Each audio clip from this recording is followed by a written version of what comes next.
new layout.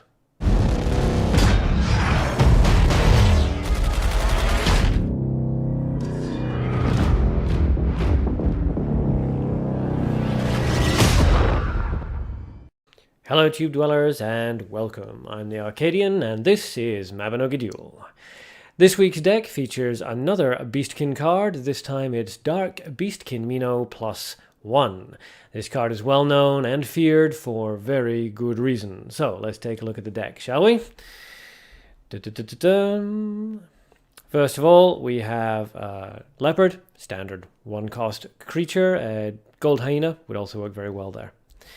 Then we have a Light Elf, again, low-cost creature. We're going to use these guys for blocking, really, and some initial damage, just to provide a little bit of pressure until we can get Mino out onto the field. Next up is Holy Missile, low-cost removal spell, very useful. Skeleton, 1-cost creature card, same as Leopard and Elf. Goblin Bomb Squad for a little bit more of a defensive play, allowing us to remove an enemy creature even if the bomb squad is killed. Goblin Shredder, excellent for counteracting your opponent's elves or elephants or hyenas, hyena kings, and so on and so forth, as well as just providing a little bit of chip damage. Surprise Attack, standard low-cost removal spell.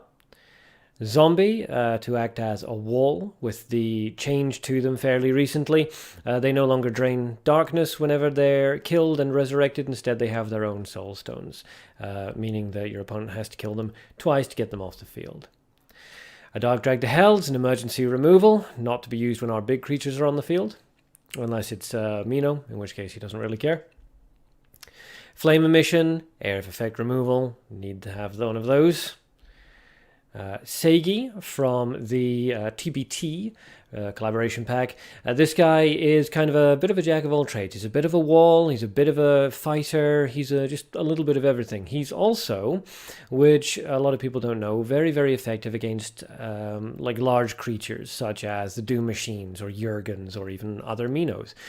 Basically anybody whose attack value is higher than he is, if he's in front of them, boop, transformed into a little thing that then just disappears off the field. It's really, really effective way of dealing with something like a Jur deck, because this deck doesn't feature captures or any trap cards or anything like that, no turn to frogs. So Seigi is kind of our turn to frog in creature format. And then finally, the Dark Beastkin Mino +1. This guy is extremely powerful. I would be surprised if you guys hadn't come up against him in the PvP arena. He's pretty popular, very, very strong. You want the Dark variant because that means that when he transforms, he turns into a light beast, which means that he's less vulnerable to Holy Missiles. And you want the +1 so that when you bring him out at level 3, he immediately has 4 energy and can instantly transform at the end of your turn into his beast format, rather than waiting until somebody gets killed or basically he doesn't need to charge up his energy. You can just go for it, which is great. Makes him extremely difficult to remove. Very, very difficult card to get off the board unless you have a capture or a transformation card. So that's the deck. Basically, the idea is to use the low-cost creatures to provide just small amounts of pressure as well as blocking, the removal spells to get rid of anything that threatens, and build up towards Beastkin Mino as well as Seigi if you think that he's going to start bringing out some large attack value creatures. It's a pretty simple deck, but an extremely effective one. It's all brute power, basically. So let's jump into a couple of battles and see how it runs. Okay, first deck against a PvP second Dan player. Interesting.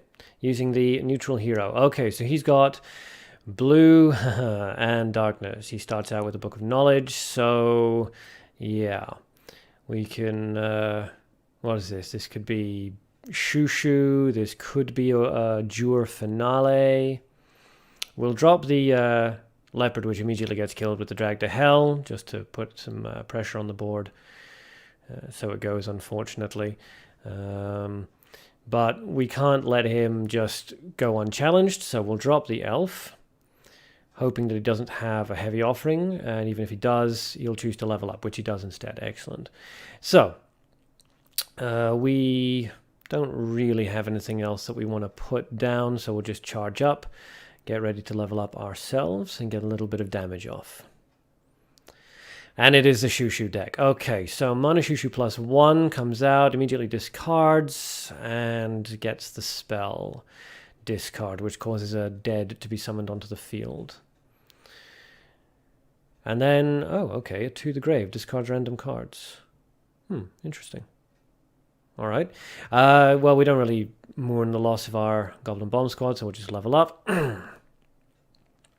Shushu discards a creature card. That's fine. No extra dead summons. That's no problem.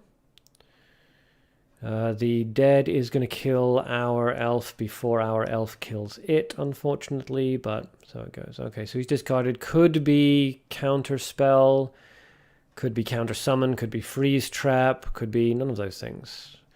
All right, he discards Mino. That's not too bad, really. We want Seigi out on the field right now to help counteract all of this nonsense. So we'll drop him in front of Shushu. And we'll prepare the Flame Emission for next turn. Good. If the dead gets summoned next to... Which it does. Okay. We will... Alright, we'll try using the Flame Emission, I think, unless he does something odd. But we'll try using the Flame Emission just to wipe out all of the dead plus Shushu right at once. And if he does have a counter spell, then it's no great loss. We're not really reliant on gold at the moment. So out comes the damage, which is good. Seigi will transform Shushu into an orb. Bingo bango. Alright, now we'll play the Flame Emission, see if it is a counterspell. That's fine. That drains his mana all the way back down again. We will remove the big dead with the Holy Missile because the orb's about to vanish, because Seigi's about to attack it, and then his remaining dead will disappear at the beginning of his turn. He doesn't have enough mana now to resummon Shushu. Okay, so he's just charging up into that. That's absolutely fine. We'll charge up ourselves and level up. Good.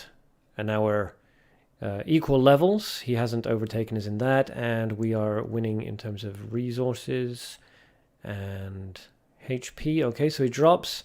That's absolutely fine. Seigi's ability kicks in because dead is higher attack value than he is. And we have more than enough mana now. Well, dark resource, I should say.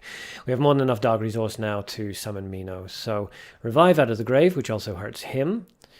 Drop Mino down, which is counter-summoned. Okay, it's unfortunate, but it's not the end of the world. We'll drop the bomb squad to counteract Shushu. Seigi's attack gets through, which is great. And he's down at 15 HP. He drops, unfortunately, our spell, which summons another dead, but it's right in front of Seigi, so it doesn't matter anyway. Another to the grave, which just gets rid of our elf. We don't care. We weren't going to use that again anyway. And he's just charging up. Okay. All right, well, we're still in a very solid position here. So Seigi transforms that, and honestly, I think we'll just use the Holy Missile just to get rid of Shushu. He's very badly off for resources at the moment, so if we can output some serious damage here, then we can really put him on a back foot. Excellent. Actually, what probably would have worked there is if I just revived out of the grave, I would have killed him immediately, but it doesn't matter.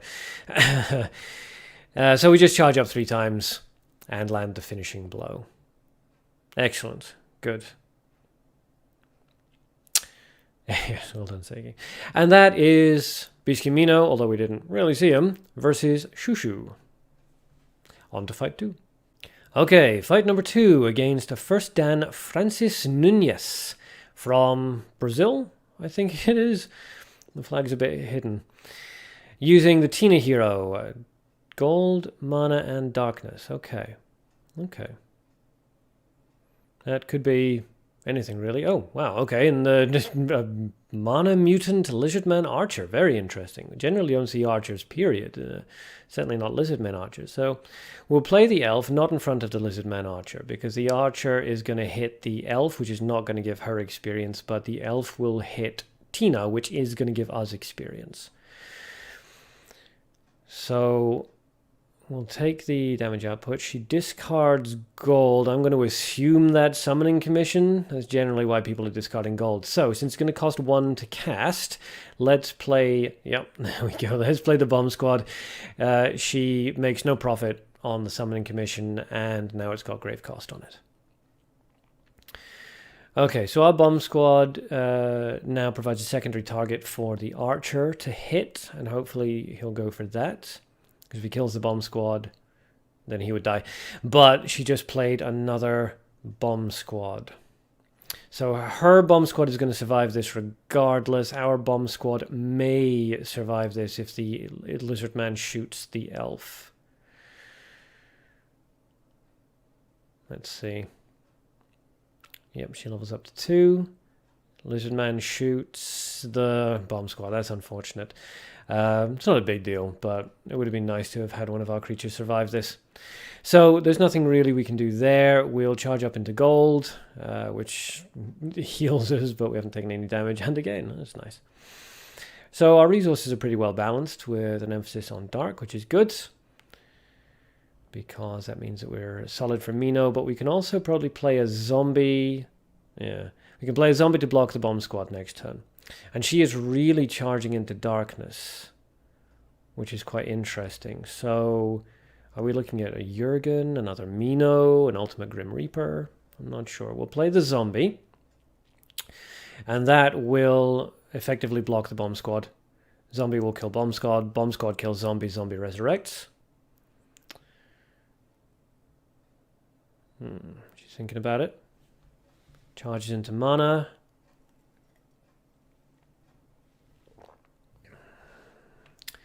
And she's not sure.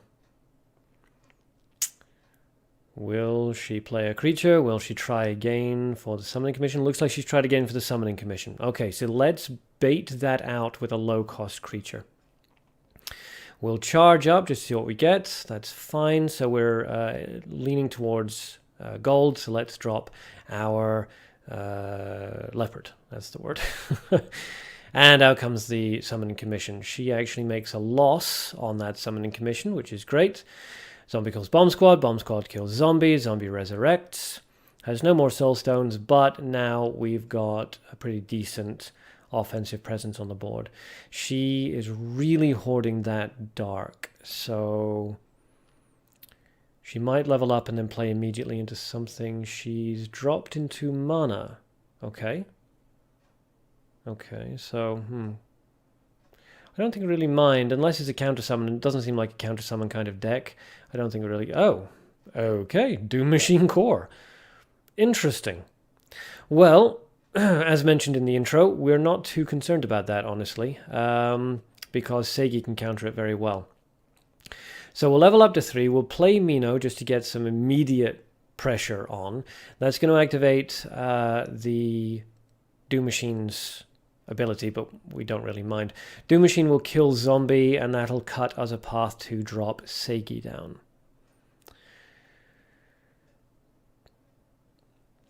So, I mean, I assume she's got the level up. She's stayed at 2 for some reason. No, she goes straight for the drill missile into Mino, which activates the ability. Possibly she just wanted to get rid of the zombie so that the Doom Machine had a free shot, but I'm not sure. Anyway, I assume she's going to level up now. And she doesn't. She charges. Okay. Very interesting. I wonder if there's a reason she's staying at 2. I'm not sure. Anyway, we'll drop Seigi. That activates the ability which kills the leopard and transforms Mino back into normal, but we don't mind about that because he's just going to transform back into his beast form at the end. And it doesn't matter that he's not beast form and therefore won't kill the Doom Machine because the Doom Machine has soul stones anyway. This is actually a little bit better for us. So at the beginning of our turn, Seigi's going to transform the Doom Machine core. Now, is she actually going to level up this turn, or is she going to stay at 2? I mean, I assume there's a reason behind it. Okay, Goblin Gravekeeper. Okay. Fair enough. And there she goes. Levels up into 3. Excellent. Seigi can't be killed because the Doom Machine has a higher attack value than he does. And then it gets transformed. Fantastic.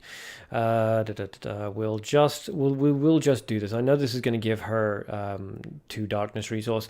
We don't really mind too much. This way we can revive out of the grave, do some damage. Seigi will cause the orb to disappear, and then both Seigi and Mino get an attack off. So she has to block both creatures now, or disable them in some way. And there's the Grim Reaper. Okay. Well, if it kills... Yeah, I mean, it doesn't really matter. If it kills Seigi, then Mino still attacks, and if it kills Mino, then Mino is just going to transform. So she needs to block us. Okay, so she's hoping that Seigi dies, which he doesn't. It wouldn't have mattered anyway because we have Flame Emission ready to go. But yeah, that is unfortunate for her. So we just charge up 3 times. And once again, Seigi lands a finishing blow. I called it the Beastkin Mino deck, but maybe I should have called it the Seigi deck. Oh, God. And she waits until I've charged up 3 times and then concedes. Okay. And that was the Beastkin Mino deck. As you can see, very powerful, but also pretty versatile as well. If you'd like to copy the deck directly into your game, there's a share code up in the top right-hand corner. That's about it from me, so thank you to everyone for watching, and a special thank you to everybody who subscribed so far. Until next time, have fun, and good luck.